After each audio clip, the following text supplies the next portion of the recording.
El 16 de junio de 2017, el presidente de los Estados Unidos, Donald Trump, en un discurso cargado de una retórica hostil que rememoró los tiempos de la confrontación abierta con nuestro país, pronunciado en un teatro de Miami, anunció la política de su gobierno hacia Cuba que revierte avances alcanzados en los 2 últimos años, después que el 17 de diciembre de 2014 los presidentes Raúl Castro Ruz y Barack Obama dieran a conocer la decisión de restablecer las relaciones diplomáticas e iniciar un proceso hacia la normalización de los vínculos bilaterales.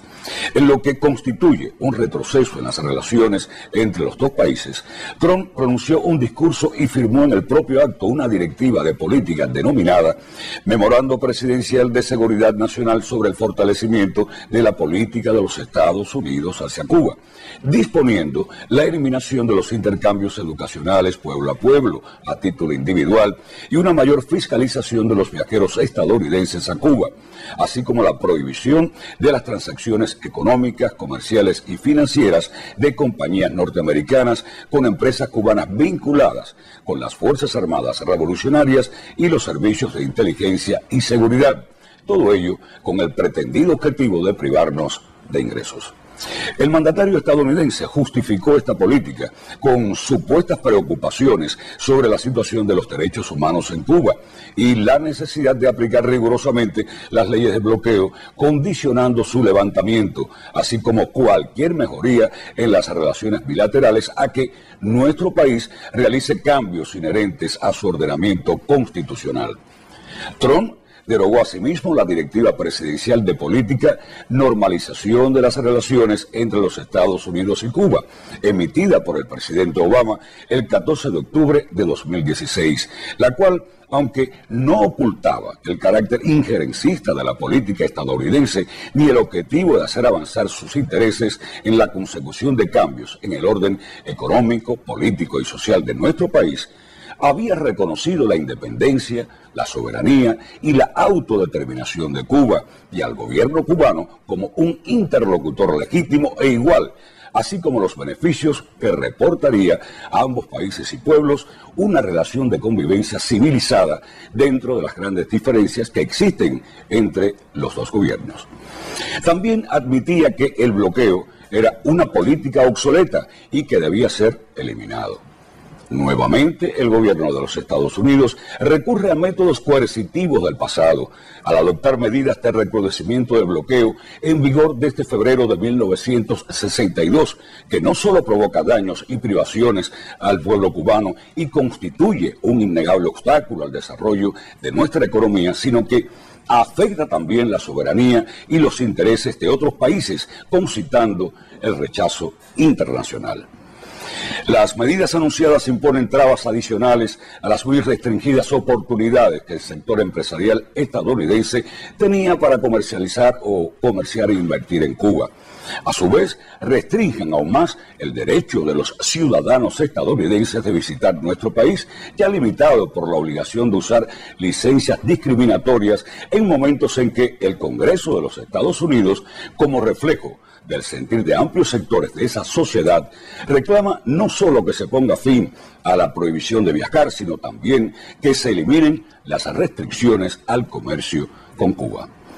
Los anuncios del presidente Trump contradicen el apoyo mayoritario de la opinión pública estadounidense, incluyendo el de la emigración cubana en ese país, al levantamiento total de bloqueo y a las relaciones normales entre Cuba y los Estados Unidos.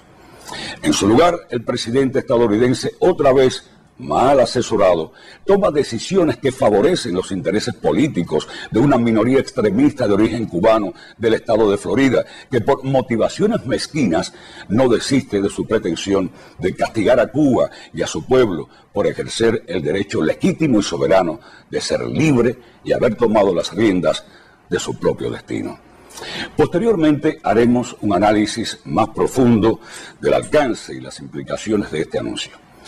El gobierno de Cuba denuncia las nuevas medidas de endurecimiento del bloqueo que están destinadas a fracasar, como se ha demostrado repetidamente en el pasado, y que no lograrán su propósito de debilitar a la revolución ni doblegar al pueblo cubano, cuya resistencia a las agresiones de cualquier tipo y origen ha sido probada a lo largo de casi 6 décadas. El gobierno de Cuba rechaza la manipulación con fines políticos y el doble rasero en el tratamiento del tema de los derechos humanos. El pueblo cubano disfruta de derechos y libertades fundamentales y exhibe logros de los que se siente orgulloso y que son una quimera para muchos países del mundo, incluyendo a los propios Estados Unidos, como el derecho a la salud, la educación, la seguridad social, el salario igual por trabajo igual, los derechos de los niños y el derecho a la alimentación, la paz y al desarrollo. Con sus modestos recursos, Cuba ha contribuido también a la mejoría de los derechos humanos en muchos lugares del mundo, a pesar de las limitaciones que le impone su condición de país bloqueado. Los Estados Unidos no están en condiciones de darnos lecciones. Tenemos serias preocupaciones por el respeto y las garantías de los derechos humanos en ese país, donde hay numerosos casos de asesinatos, brutalidad y abusos policiales, en particular contra la población afroamericana.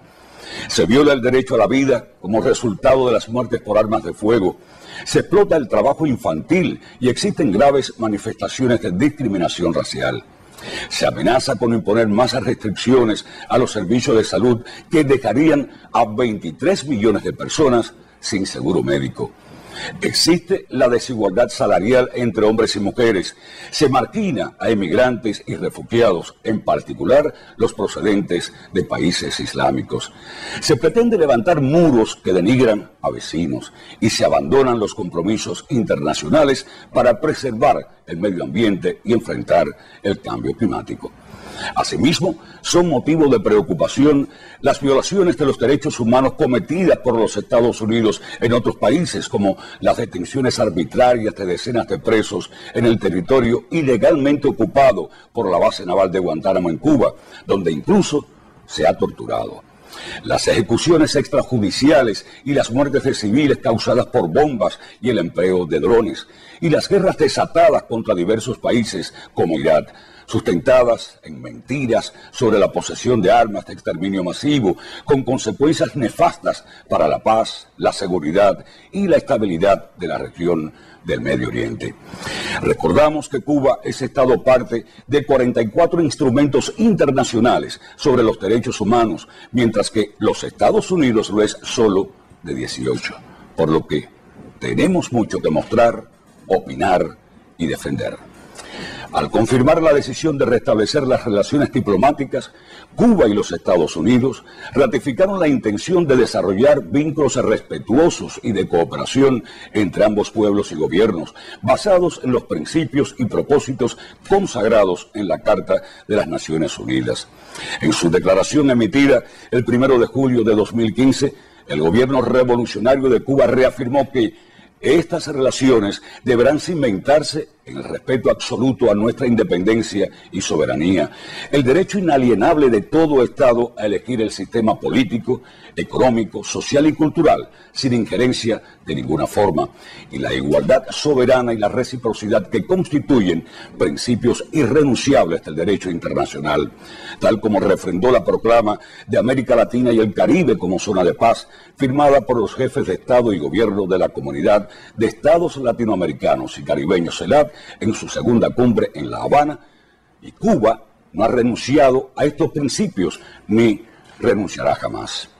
El gobierno de Cuba reitera su voluntad de continuar el diálogo respetuoso y la cooperación en temas de interés mutuo, así como la negociación de los asuntos bilaterales pendientes con el gobierno de los Estados Unidos.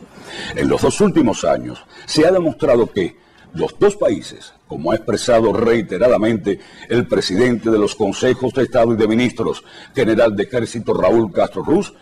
pueden cooperar y convivir civilizadamente, respetando las diferencias y promoviendo todo aquello que beneficie a ambas naciones y pueblos, pero no debe esperarse que para ello Cuba realice concesiones inherentes a su soberanía e independencia, ni acepte condicionamientos de ninguna índole. Cualquier estrategia dirigida a cambiar el sistema político, económico y social en Cuba, ya sea la que pretenda lograrlo a través de presiones e imposiciones o empleando métodos más sutiles, estará condenada al fracaso. Los cambios que sean necesarios en Cuba, como los realizados desde 1959 y los que estamos acometiendo ahora como parte del proceso de actualización de nuestro modelo económico y social, los seguirá decidiendo soberanamente el pueblo cubano. Como hemos hecho desde el triunfo del 1 de enero de 1959, asumiremos cualquier riesgo y continuaremos firmes y seguros en la construcción de una nación soberana, independiente, socialista, democrática, próspera y sostenible. La Habana, 16 de junio de 2017.